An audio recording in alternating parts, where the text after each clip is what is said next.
So the inner fitness revolution is shifting the paradigm and paying as much attention to the inner self as we give to the physical body. Right.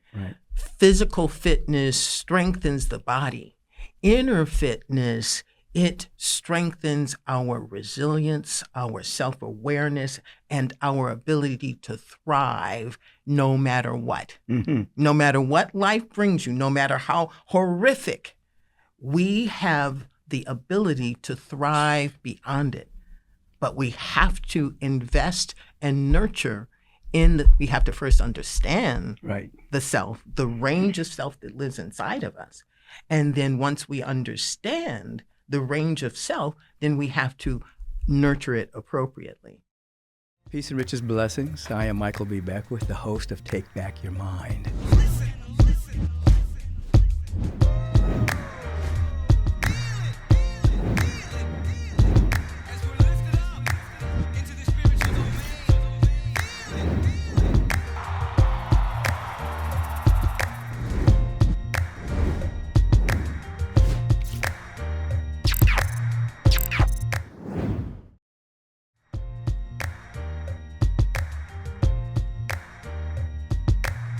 Peace and riches blessings, everyone. I am Michael B. Beckwith, as you know, the host of Take Back Your Mind podcast, where every week I get to have an opportunity to have a wonderful conversation with individuals who, in their own way, in their own unique pattern, have taken back their mind, opened up their heart, and are making a great difference on this planet. They have come to some realization that they didn't come to Earth to get. They've come to give, to share, to shine, to contribute, activate their giftedness, and contribute to the planet. And today I am with Tina Lifford. She's sitting right here in the studio with me, and that's always a good thing. And I'll give you a little bit about her if you don't know. First of all, she's a great friend, and she's not a Hollywood friend. We've known each other for over 40 years. Like we've known the depths of each other for years and years and years. And she's a Hollywood veteran, played in over 100 characters in her long-standing career, notably the vivacious Aunt Vi on her critically acclaimed television drama, Queen Sugar. She has starred opposite Hollywood greats, including Sidney Poitier, Clint Eastwood, Bruce Willis, Jennifer Lopez. But outside of acting, Tina is the author of The Little Big Book of Lies, which was released by HarperCollins and chosen by Forbes.com as a must-read in 2021. She's a visionary thought leader in inner fitness who focuses on the inner self. She's a strategist and architect behind the Inner Fitness Project. She brings deep wisdom, personal experience, and respect for the human condition that supports inner transformation, healing, and resilience building. As an author and speaker, Tina fosters the idea that nurturing the internal self is how we can live well and even thrive. Her new book, The Inner Fitness Revolution, a roadmap to your freedom and joy, is just released this month by HarperCollins. Actually, it was released yesterday. So it's out now. So as soon as you finish hearing our conversation, you might as well get it. And then you might do step 2 of that. You might as well read it. And then you might as well do step 3 of that. You might as well practice some of the inner technologies there. Tina, what's happening? Hey, how are you? I'm so wonderful. So great. Yeah, I'm so glad that we've already done the hug, because it's impossible to be in your space and not give you a hug. Oh, no, that's what we do. You know, that's what we do. You know, when I was reading this, I was thinking about that time you were in that movie. Was it Grand Canyon? Yep. We rented out the whole theater. Yep. Agape rented out the whole theater. Yeah. And we all went to see you in the movie. Yeah. And every single seat. Every single seat. And there was a couple of people who were not a part of the Agape community. And they were like, this is the most interesting vibration in this room with these people. I thought, what's going on here? They didn't know that they were sitting in the middle of a spiritual community. Yeah. I think about that sometimes. Yeah. And it was, we took a picture in the corridor of, the theater corridor, and literally it was wall to wall people for as far as you could see. Right. That was a great moment. We've had a lot of great moments. Tell us about, what does it mean, inner fitness revolution? It means, And give me a little bit of your personal experiences. What led you into this? okay, so what led me to this book is when I wrote The Little Book of Big Lies, I wrote it because there was just so much that I had learned about managing the internal self that wasn't talked about readily, right? And it took me such a long time, and I was struggling with a fifth grade trauma around acting that could have derailed my career if I didn't figure out how to manage the overwhelm that would happen to me sometimes in the audition process. I had been in fifth grade, I had signed up for the talent show, and the morning of the talent show, I am in gym class, and they give a roster, and I see that my name is first on the list. And for whatever the reason, I went, ah. And that gulp of... No, it's an anxious... It was an anxious, it was a fear-filled, right? And without knowing it, that fear was in my body incubating the entire day. So when I got on the stage and I started to sing Old Man River, I got 4 bars out. And then I went not just blank, I went unconscious. Literally, of course, it was a dark theater, but there were these lights, and everything inside and outside was dark. And I couldn't move. At one point, I started to hear the pianist trying to help me find my way, and I couldn't. And so the teacher had to come to center stage, pick me up, and carry me off, right? And, our feelings are a mercurial thing because I don't remember that being traumatic, right? But here I am years later, and I'm in an audition process, or I'm not real sure what triggered it, but that moment got triggered. And then it left me for not 1 year, not 5 years, not 10 years, but for years trying to understand and manage what would happen when the phone would ring and it was my agent. I didn't have the challenge on the set. It was very specific, when it would ignite. And we live in a never let them see you sweat society, and nobody wants to talk about the things that make us look less than perfect, and here I am, not just successful. I mean, I truly am a self-aligned and centered person. And this was a reality. This was an emotional journey that I had to fight with until I learned that fighting with it was part of the problem. Right. Gave it more energy. It gave it more energy, right?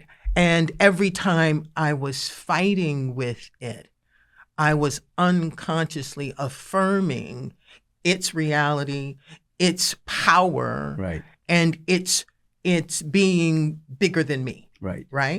And when we aren't conscious, we don't see how the things that we are thinking, our thoughts, feelings, and beliefs are really in there sort of shaping our next move. They shape their perception and everything. Right. And so in the management of that, I was at Agape because I love God, right? I love the universe and the idea that with more stillness and more connection, we get to discover things about ourselves that we can't access without a surrendered, not just heart, but the notion that there is more for us to touch and feel. Right? So having that spiritual grounding was very, very helpful. But then I had to do the inner work that became inner fitness in order to really know who I was and that I had more self-agency than I had known up until that time. Two things. Was that a person in the 5th grade that this happened to? Did she get in the play, or was that over at that? Well, here. Was she able to recover and be a part of the program, or no? The fifth. The day of. Yeah, right. No. That was it. No. You weren't a part of the play? No. Okay. No, it wasn't a play. Interesting. Very interesting. I was in the talent show. I was singing. Okay, so you didn't get a chance to sing. I didn't get a chance to sing, and I don't really hear music. So that experience, it lives on in me. It has. I try to explain it the same way you might like. Years ago, I twisted my ankle on a tennis court, right? And for a very long time, it was tender to the touch, and it impacted my life. And then it would heal, and then I would, months later do something else, and that tenderness, that frailty would be ignited again. Right. And what I feel and am learning, that everything has a memory, right? So even as we work to move beyond the hurts, dramas, traumas, upsets, and disappointments that come with life, unresolved or traumatic moments, it can be like a sprain. It's like an echo of something that just keeps reverberating. Absolutely. Yeah. Absolutely. And if you hit it just right, no matter how long you haven't experienced it, you can awaken it. Right. Because everything that has ever had the opportunity to have form or live wants to live. Yeah, it wants to express. Yeah. It wants to hold on to its identity. Right. The same way we want to hold on to this thing called life. Right. I just wanted to know what happened to her. So she showed up in different places in your life that actually was the impetus for you to get into the inner fitness. Without that, this wouldn't be born. Absolutely. Yeah. Absolutely. So when you describe the inner fitness revolution, how do you describe that? So the inner fitness revolution is shifting the paradigm and paying as much attention to the inner self as we give to the physical body. Right. Physical fitness strengthens the body. Inner fitness, it strengthens our resilience, our self-awareness, and our ability to thrive no matter what. No matter what life brings you, no matter how horrific, we have the ability to thrive beyond it. But we have to invest and nurture we have to first understand the self, the range of self that lives inside of us. And then once we understand the range of self, then we have to nurture it appropriately. And when I say understand the range of self that lives inside of us, it's like, we all know this, we just haven't stopped to think about it, right? People are just so into the ongoingness of their life, of the surviving self. They don't looking in the mirror and saying, oh, that's me. Right? Yeah. Oh, that's me. Yeah. When that image in the mirror and the physical body is such a small part of who we are, and it's not the most potent. Right. Most of us is invisible. Most of us is invisible. Right. And if the greater part of us is the inner self, and the inner self is shaped by our thoughts, feelings, and beliefs, and the actions and reactions that they ignite, right? Mm-hmm. That they drive, then to know ourselves is to know, that there's just innate within us. There's this part that is in survival mode, and survival mode is that worry, doubt, and fear place, right? That it's automatic and unconscious and instinctual, right? And then the thriving self is that part of us, whether we are aware of it or not. It's always looking to grow. It is always sort of reaching for the possibility and loves the environment of hope, right? And then the infinite self is, well, anyone who has been to Agape can actually feel the infinite, because the infinite is that field of deep wisdom, that field of innate purpose and sort of a flow with life. Right. It just is. Right. It just is. It just is. Right? You can't improve upon it, but you can let it flow through you if you're conscious and awake and aware. Yeah. And so being able to see this range in us, because we all see it. We all know what it feels like. We all know how elevated we feel when we're in a sense of possibility, and how exciting it is when we are living from that growth mindset and seeing life as a journey, right? So, yeah. You know what I like about inner fitness? You have a sentence where you talk about it's time to normalize adversity. Yeah. That's powerful. Unpack that. Yeah, so most of us are living our lives avoiding any kind of discomfort and saying that adversity is wrong. Adversity is a problem.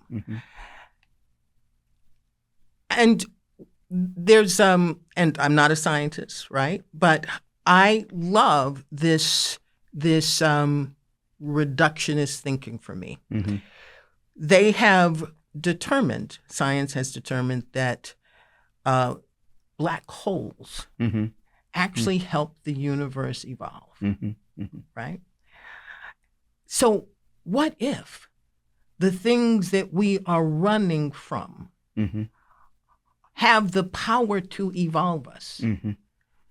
And instead of approaching difficulty and that is uncomfortable as though it is wrong, right, which throws us into the surviving self, which makes us go unconscious, right?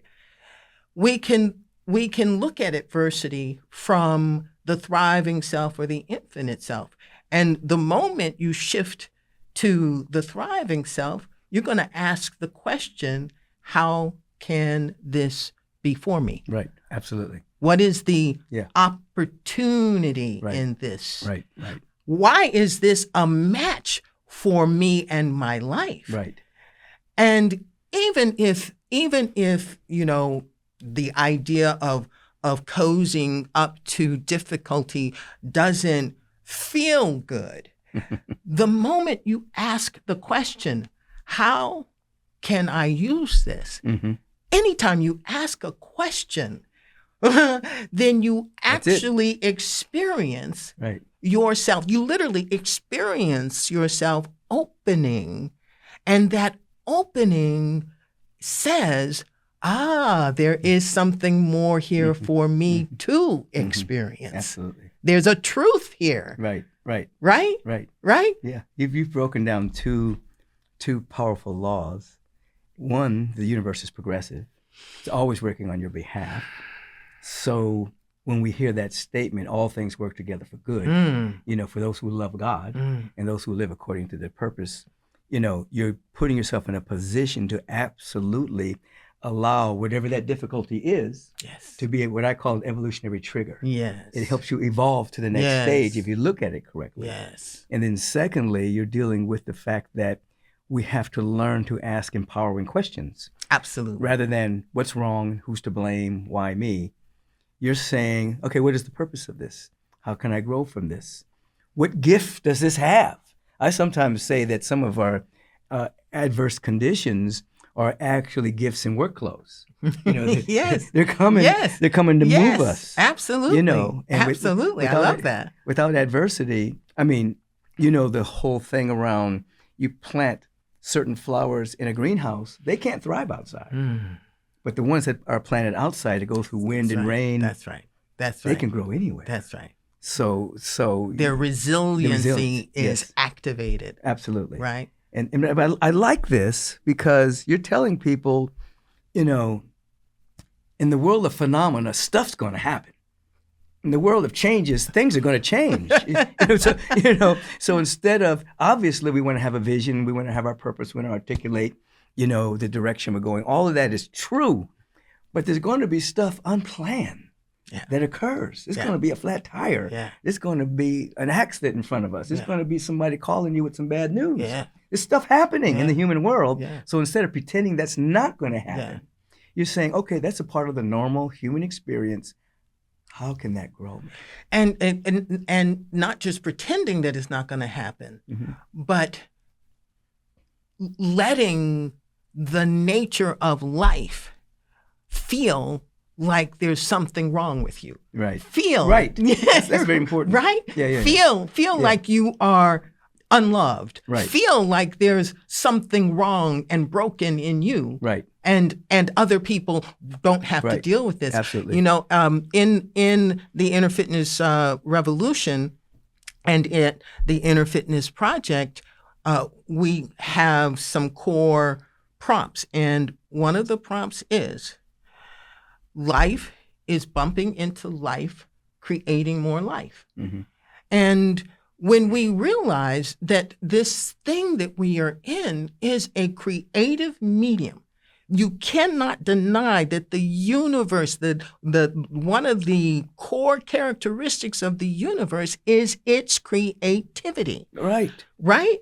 And so if the universe is innately creative and we are offspring of the universe, then we are innately creative. Right. So now you've got these two creative forces vibrating in the same space, and you've got billions of them. It is absolutely, it makes sense that as you are moving through your life, you are going to bump into other creative moments, and how you respond is going to create something. Right. And Inner Fitness talks about being aware that that is going to happen. Right. That this plateau that people are looking for, you're never going to find it. Right. There's always a bigger horizon. And there's always, I'm not even going to call it difficulty, just based upon I love your phrase about, adversity being dressed up as gifts, right? Right. We are spending so much time running from the idea that something is hard or that something can knock us off our center and destroy us. We're so busy running, and when you're in survival mode, you cannot think. Creativity's gone. You just survive, instinctively survive. You can't. At all costs. Absolutely. Yeah. Right? Yeah. And so we really are fighting a losing battle because adversity is as much a part of how this thing moves forward as joy. And so... But you're looking at it differently. Your perception is much bigger. So even when you use the word adversity, it's really something else. It's when you are free enough of the surviving self to actually be activated in the thriving self, because then you can see, there's an opportunity. Right. You can ask an empowering question. Right. You can access the part of you that isn't in survival mode. Right.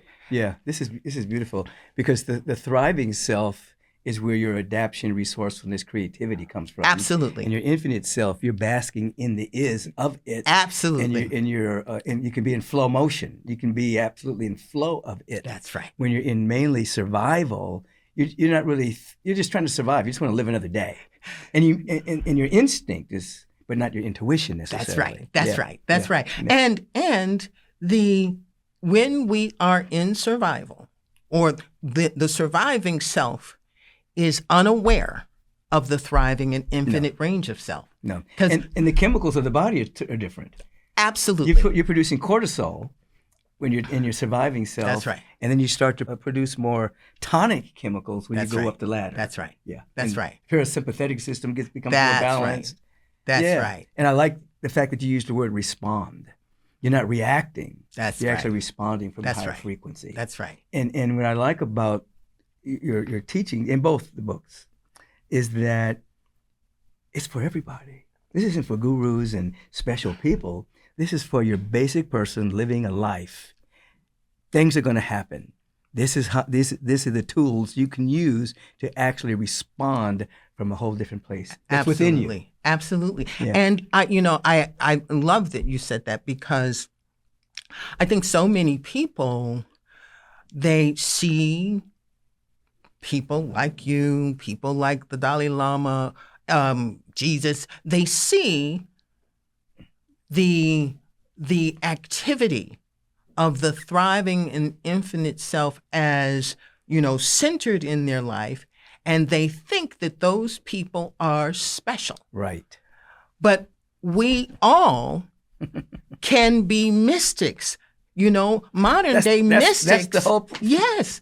A modern day mystic is simply someone who is interested enough in the self beyond survival, right, that you invest time in it. Right. There it is. Invest time. Yeah. People, talk about my wisdom and in my community and stuff, and I start with, I am not special. I am practiced. we come from the same vibe. Of course we do. Because I'll say God didn't make special people, but there are people who specialize. Yes. God didn't make a piano player. Yes. But if that person sits and dedicates his time or her time to practice, that's right. Then we say, ooh, aren't they special? That's right. They're practiced. They were years of specializing their time and dedicating themselves. Yeah. So it's the same way. Yeah. Whether it's meditation, affirmative prayer, visioning, and the technologies you have in here, if people would just love themselves enough. That's right. To pay attention to who they really are. That's right. Yeah. Well, and I love that, because the challenge with loving oneself enough is that, first, it's not a popularized idea on the planet. No, right? People mix it up with egotism. Exactly. It's not that. Exactly. Oh, there are lots of egotists who don't love themselves. Oh, absolutely. They're pretending. Yeah, big pretense. For sure. So talk about the imposter syndrome. They're very loud too.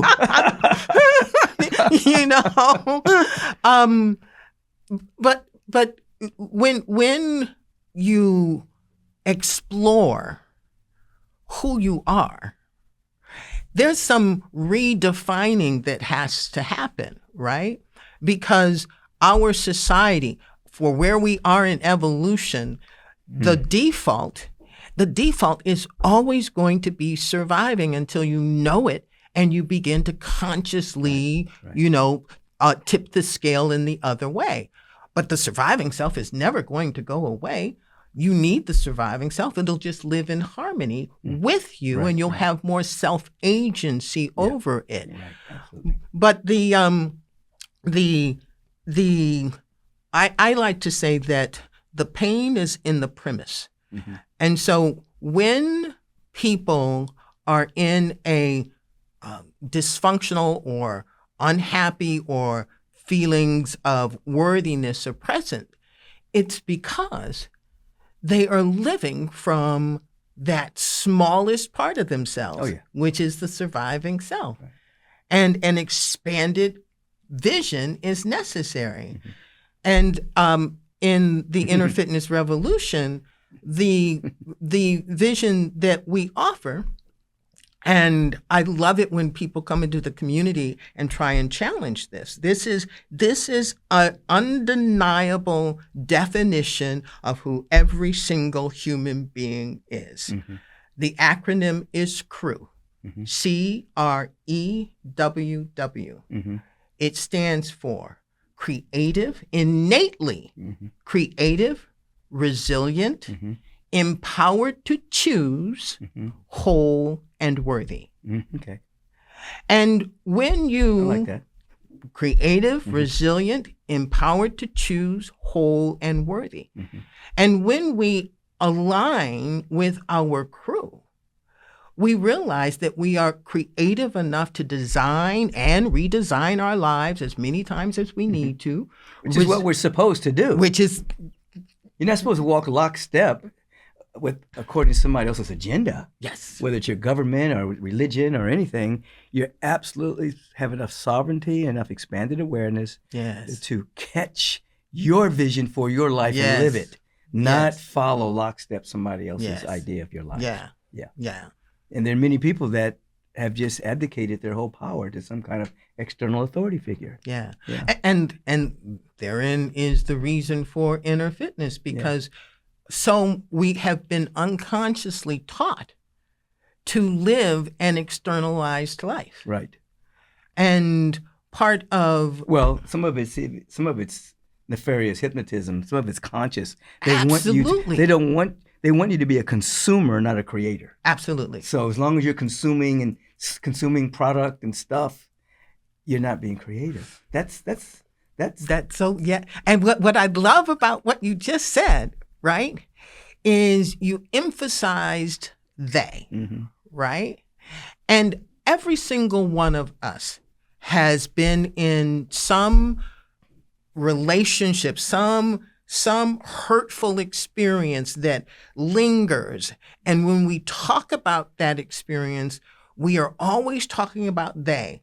They did this and they did like that. A victim.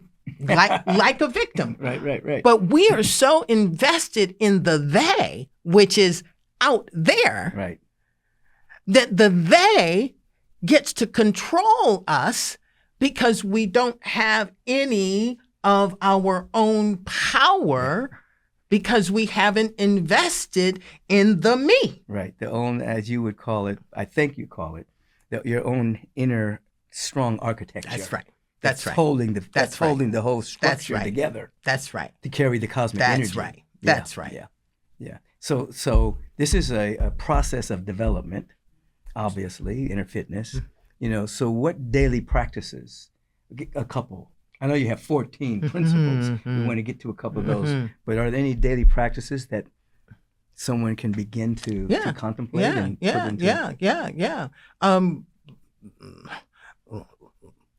It's like, I know where do I start? I know. No, it's wonderful. It's wonderful.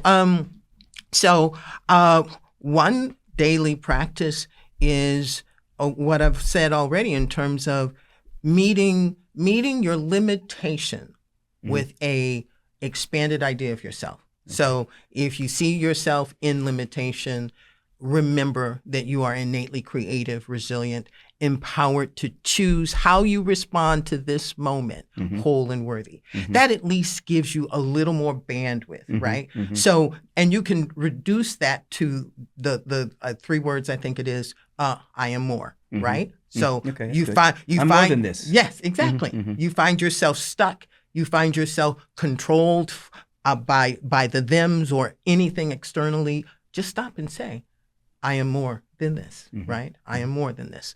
Another tool is literally to start not taking anything personally. That's great. Right? Yes. Because if life is bumping into life, creating more life, the only thing that matters the only thing that matters is how you respond in this moment. There's nothing unusual here. If you are having difficulties, if you are challenged, if you feel yourself overwhelmed, there's nothing unusual there, because that is the comfort zone of the surviving self. And up until now, you probably have lived from that self more than any other aspect of your consciousness. Right. And that self, all of those feelings of overwhelm and resistance, it's normal and natural and actually beneficial for the surviving self. Right. So don't beat yourself up. Right. Just realize, okay, I'm in the smallest part of myself. And if you can't think of anything else from this podcast, think of asking an empowering question. That's it. How do I move beyond this? That's it. What is the distinction between the process of inner fitness and traditional therapy? I love that question. So I like to think about it this way. If you break your leg, you need to go to a doctor. Right? Because a doctor has an understanding of the body and how it all fits together. And the doctor can help you set that leg and help you and tell you the things necessary for you to make sure that infection and et cetera doesn't disrupt the healing process. Inner fitness is what you get to do before the break and after the break to strengthen your inner self so that you are more resilient, so that what the doctor does can be more effective, so that you have a natural resistance and inner resiliency and strength.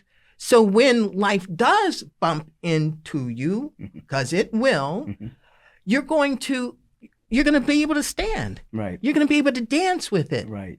You're describing not just an emergency intervention. You're describing a way of living.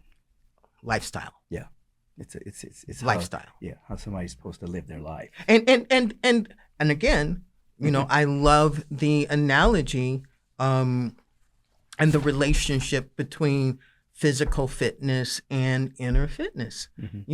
Physical fitness strengthens the body. Right. But you can have well-defined muscles. Right. Right? You can look like, a black Adonis. Exactly. or a brown Adonis. Yes. And be crumbling inside from stress, but you know what you're describing? Mm-hmm. You're describing anybody can have a particular structure of their life together, but still inside be crumbling. A person can have a lot of money. That's exactly right. They can have a lot of fame. That's exactly They can right. have a strong physical body That's temple. exactly right. They can, and still inside That's the right. structure of touching the infinite self or the thriving self may not be there. That's exactly and right. they may have used their surviving self to get those things. That's exactly right. So they feel like an imposter because they're That's still exactly in that, right. I got all this stuff, but That's I don't know exactly who I right. am, and I may lose it. That's I got to exert exactly power over right. people. That's yeah. right. Yeah. That's exactly right. In the scripture, we would call those the added things. Yes. Because you got to seek first the expanded consciousness. That's right. And who you are. That's right. And then those things are cool to have. That's right. But if those are all you've got, you're just a poor person with money. A poor, unhappy, scared, right, and running could be a person bully. with probably are. Yeah. Right. And I love what you just said in terms of without expanded consciousness, because I see inner fitness as that bridge. Yeah. Spirituality anchors and makes room for the belief that you are connected to something greater and that your life is operating purposefully. That's right. Right? And when you know and feel that you have this innate purpose, it helps you live your life. Yeah. It helps you get up Yeah. in the morning, That's, right? That's where your hope, that field of hope and healing, then becomes a greater faith and then a greater conviction, because That's you're right. leaning into That's right. something that's more than what you own. That's It's right. more than the degree on your wall. That's it's more than right. the house you have. That's right. It's something else. Yes. It's the invisible again. Yes. That becomes more real than the things you can see. You begin Yeah. to feel yourself beyond your external achievements or material success Or mistakes. or mistakes. Yeah, right. You know, you even change your relationship to the idea of mistakes. Absolutely. The same way we were just talking Yeah. in terms of adversity. You know what I call right? it? Like in acting, Mhm. you do a do-over. It's a mistake. Yes. Take another take. Yeah. So Yeah. it's nothing wrong. Yeah. You just get it right. Yeah. Yeah. Yeah. And so inner fitness helps to take the wisdom and the connection of the spiritual realm, and with practical, actionable tools, you get to go from the surviving self into an awareness and an expansion of yourself that allows you to be more of everything that you are. Absolutely. Everything that you That's are. right. All the parts of you get to shine the light through like lampshades. Love that. Yeah, absolutely. Love that. Shine the light through. Right. Right? Right. Because you are the light. We become places Yeah. where life gets to move through us. Right. Right. And it's not just us trying to live life. You know, I'm fond of saying that inner fitness isn't about feeling better. Mm-hmm. Inner fitness. I like that. Inner fitness is about being better from the inside out. Right. The feeling better becomes a ramification, an outpicturing, an expression of it. And if you chase feeling better, you'll be addicted to it just like you're addicted to anything else. Exactly. Now, in the book, there are 14 practices. Yes, there Right? are. Yeah. You want to highlight a few? Yeah. So pick a number between 1 and 7. 14. 7. 7 is I release all people and things from the responsibility of making me happy. No, that's powerful. That is so powerful. Really? Sometimes when I'm doing weddings, Yes. I emphasize that to a degree. Yeah.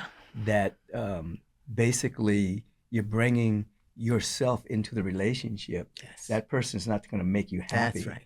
But you can bring happiness to the relationship That's exactly with right. your awakened self. That's I mean, I don't exactly say those exact words. I make it a little bit more romantic. Yeah.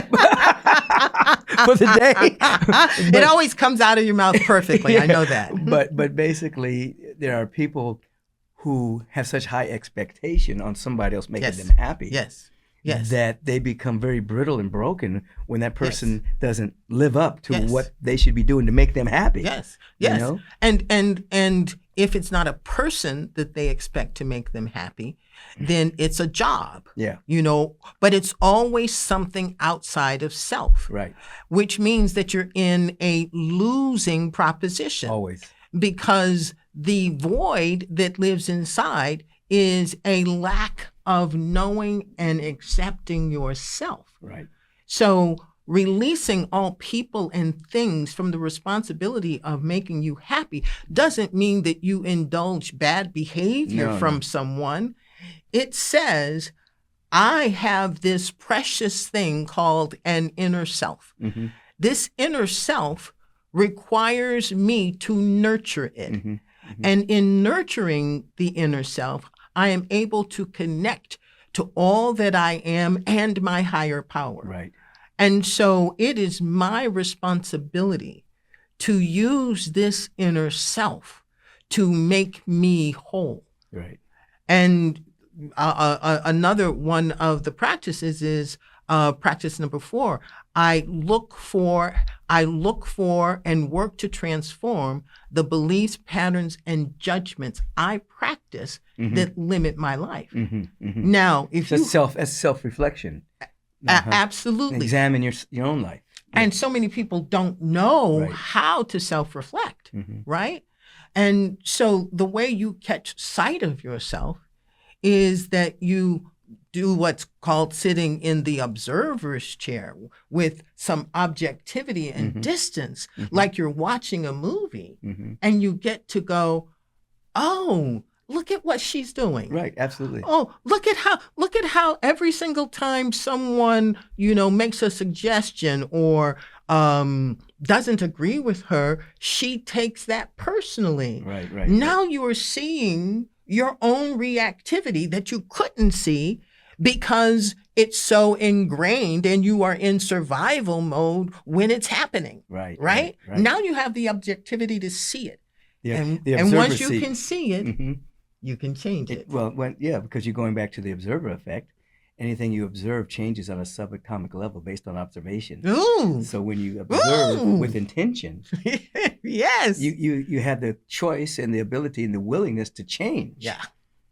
Yeah, because taking things personally is so many. Well, we see that in politics all the time. People fighting. I mean, there's little junior high school guys running for office. It's funny. It's not really funny, but it's funny. But you see a lot of unconscious behavior. Totally. I mean, they don't even see what they're doing and what they're saying. Yeah. And the tantrums that are being thrown by grown. Well, they're older guys, but they're not grown. they're not adults. That's true. That's one of the things. Oh my God, that's so brilliant. Because one of the things I say is you're not really a mature being until you've touched your spiritual nature. That's when you're actually. I'm not talking about going to church. I love that. I'm not talking about identifying yourself with their religion. Yeah. But until you actually begin to grow spiritually, you're not mature yet. Absolutely. You may have millions of dollars. You may have the fit body. You may have the trophy husband or the trophy wife. But until you touch that spiritual nature, you're still immature. Absolutely. You see, and so we see immaturity a lot in the world, but because our world is so into celebrity and money, we actually think those are mature people we're looking at. No. They're not. No. Yeah. The root of sadness, and I would even say to some large degree, illness, because how we feel inside, the environment that we cultivate inside has an epigenetic effect on on our bodies, right? And disease, etc. So when we don't have a strong sense of self that allows us to feel rooted in ourselves, we can't have a sense of safety. And therefore, unconsciously, we are in survival mode 90% of the time. Right. There's my favorite statistic, partly because it's easy for me to remember, is that we think somewhere between 12,000 and 60,000 thoughts, daily, right? Right. And 80% of that thinking is negative, and 95% of that thinking is repetitive. Repetitive, absolutely. So the thriving self. I call it thinkingness. It's not even real thinking. Oh, that's so. I just call it. Yes. I call it thinkingness. Yes, I love that. Yeah. So it's masquerading as thinking. Yes. Because real thinking is inspiration. It's actually childhood manipulation. Yeah. Just being, manipulated and pulled around by whatever that childhood lie was. Absolutely. Yeah. Now what's number 3? A third one? Yeah. Okay. Number 3. Number 3. Okay. I embrace the idea that I am more than any challenge I face. Okay, good. Yeah.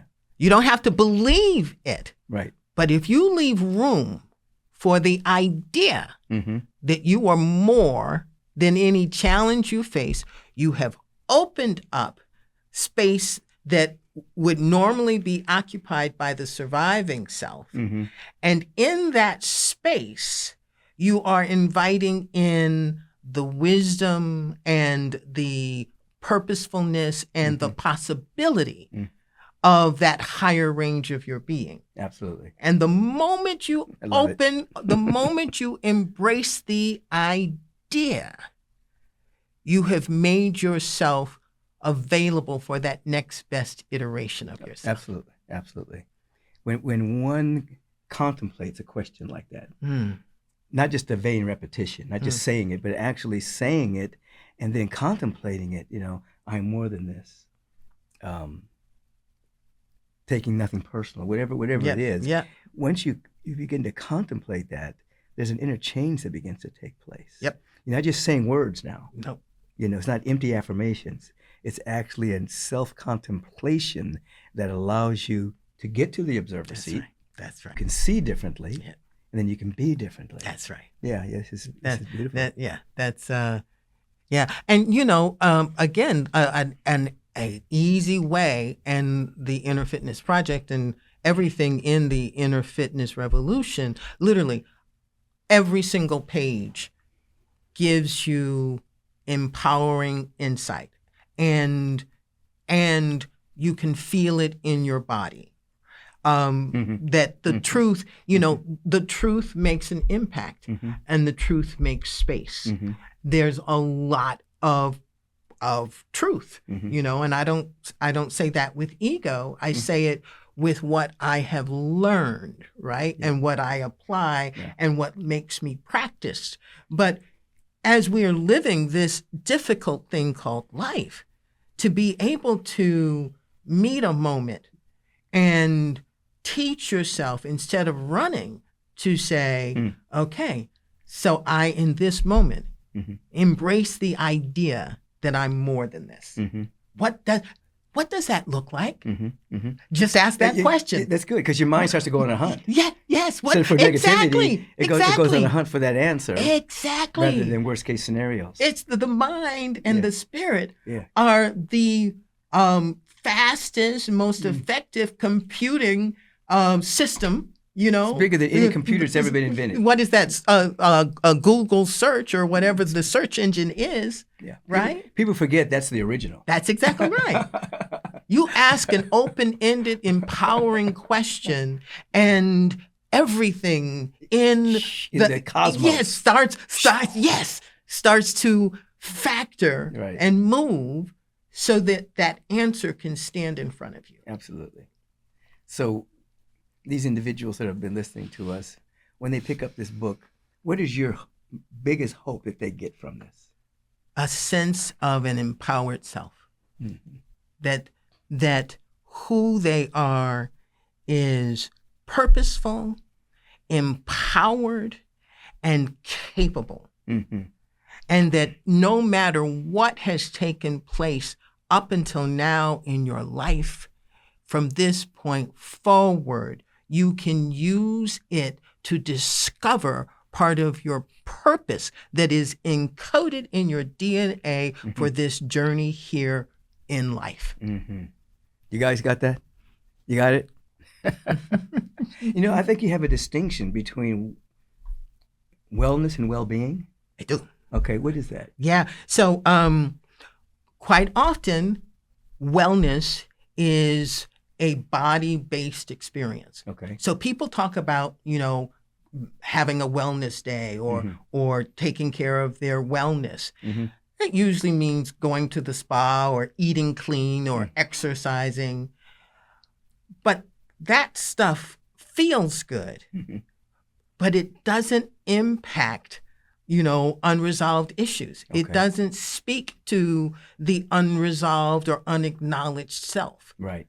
And so well-being is deeper because well-being is about your thoughts, your feelings, your beliefs, and the actions and reactions that they cause in your life. That's what shapes your life. Right. So if we're paying attention to our well-being, that means we are being in relationship with our thoughts and our feelings and our beliefs more consciously. Right?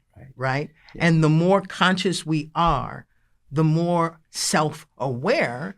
And when I say self-aware, we become aware of that expanded nature of self that includes the whole range of us. Mm-hmm. And once we know that there's the surviving, the thriving, and the infinite, and that has a place of harmony inside of us, Mm-hmm. we are frickin' capable and invincible even.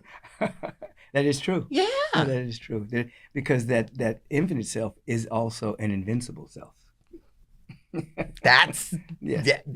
and that's the foundation. Yeah. Just think of it. That's the foundation of who we are, Yeah. which is why, practice number 3 can make sense. Mm-hmm. I embrace the idea that I am more, Right. or I embrace the idea that I am more than any circumstances I face, Right. because I have started to practice the notion that inside of me Mm-hmm. is this infinite Mm-hmm. part of me Mm. that I am inseparable. Inseparable. Thank you. Like the song by Yes. Natalie Cole. yes. Yeah, absolutely. Yeah. You guys hear that? Yeah. And when she's talking about inside of you, she's not talking about inside your body. She's talking about you are an avenue of awareness. Inside of your awareness, consciousness. There's inseparability from the presence of intelligence and love and beauty. Life itself, oozing itself, wanting to be you. Yes. Not special, but unique. Yes. Anything come to your mind that you want to say to these beautiful people tuning into us right now? Oh, yeah. Before we- Thank you for being on the planet. And if you're watching this, it means that you are interested in being conscious, and the shift that our planet is delivering, calling forth, is for us to all be more conscious and have more self-agency so that we can have freedom and joy. And the Inner Fitness Revolution aims to be a viable, practical, and effective roadmap to your freedom and joy. Outstanding. Well, you've heard it here on Take Back Your Mind with Tina Lifford, the author of The Inner Fitness Revolution. And you've seen her maybe in one of her 100 characters on television or in the movies, but you get to see her right here at Take Back Your Mind. Thank you for being here. Honey, I am so happy to be here. And I love it when you call me honey. I can't help it. I mean, I've known you for 40 years At least. or more. Yeah. Yes. So, yeah, I love you. I love you too. Thank you. Peace and blessings.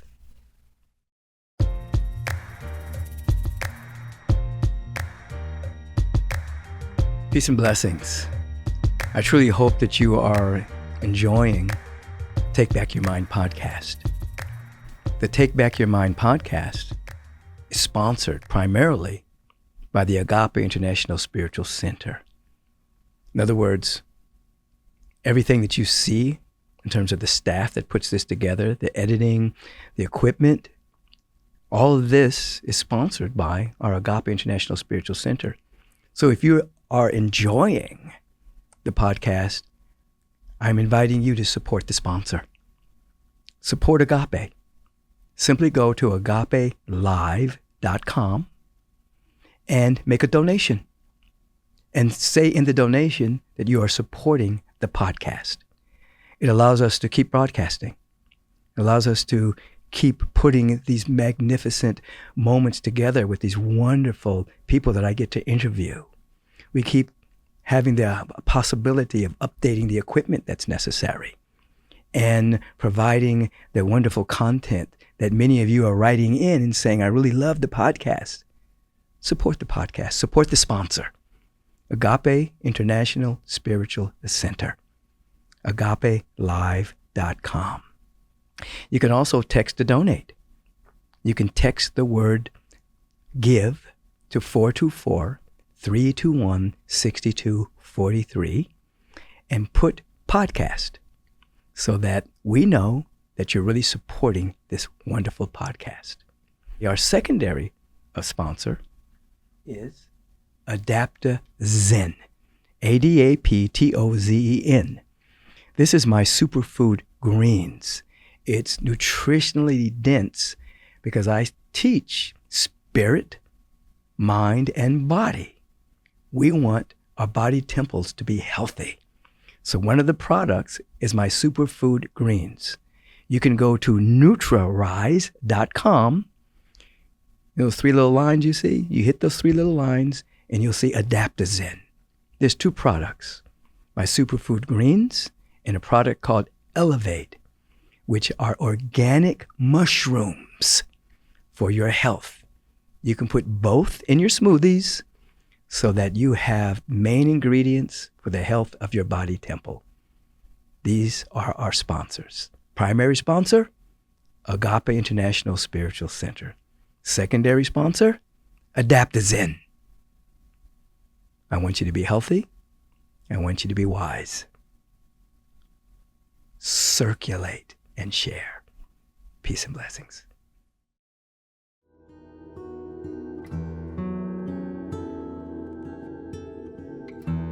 Dynamic blessings to you, and welcome to the meditation portion of Take Back Your Mind.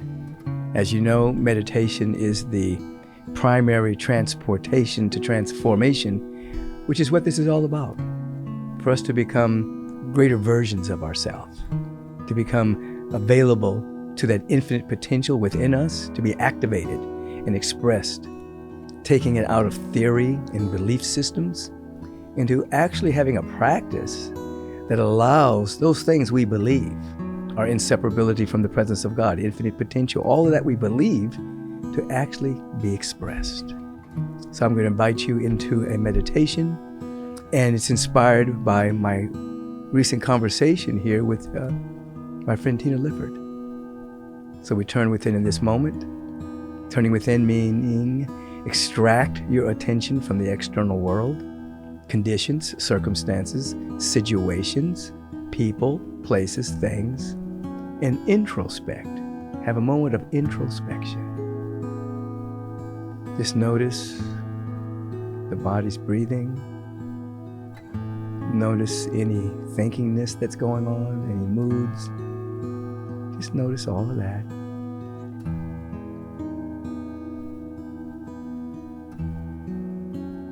And then become aware in this moment of any challenge that you might be facing right now. Any condition or circumstance that your mind may be saying is out of sync, out of alignment with you. You don't want it. Just notice it. Don't judge it. Just notice. And as I have taught over the years, and as what Tina has brought up in her Inner Fitness Revolution, we learn to ask empowering questions, to open ourselves up to the dynamic wisdom and transformational knowledge that's always being broadcast, but we must be available to catch it. So think about or be aware of the challenge, the circumstance, the condition, the situation, and ask this question: what gift does this challenge bring me today? What gift does this challenge bring me today? Stay with that question for a moment and see where it takes you. See where it opens you up. We live in a progressive universe. Everything is eventually and always working together for our good. So what gift is in this particular circumstance?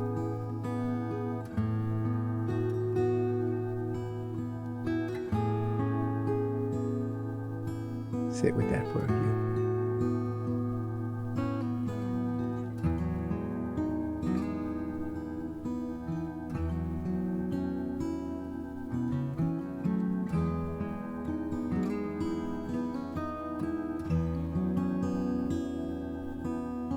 As you're making yourself available to come out of victimhood and to come into receptivity to your real nature of wisdom and guidance, is ask another question, one of my favorites. As you notice a circumstance, a condition, a situation, a challenge, ask this question. How does it get better than this? And you could ask this question when things are going according to your way, what you want. And obviously, this question can be asked when things seem to be awry. How can it get better than this? And then your mind will become receptive and go on a hunt to the great things that could possibly happen. Ask this question. How can it get better than this? And be receptive, be available.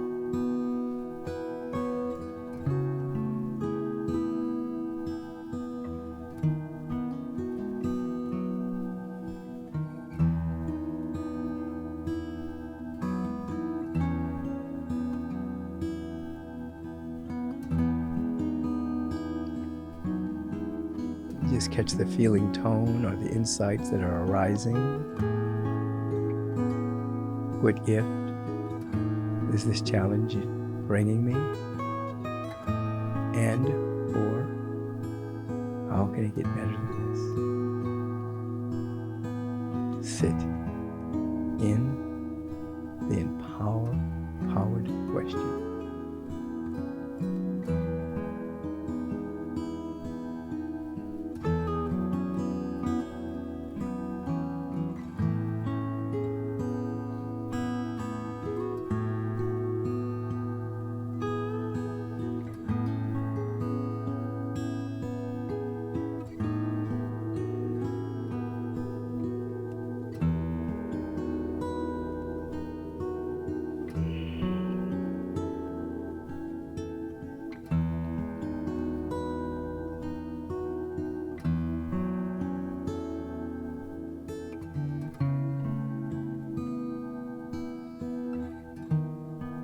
Let us give thanks for any feeling tones or insights or hits of wisdom or guidance that move through us by stating and asking an empowering question.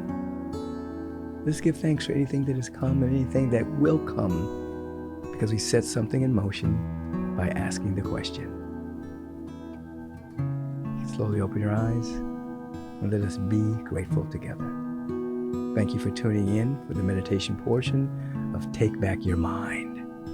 Have a beautiful and magnificent day.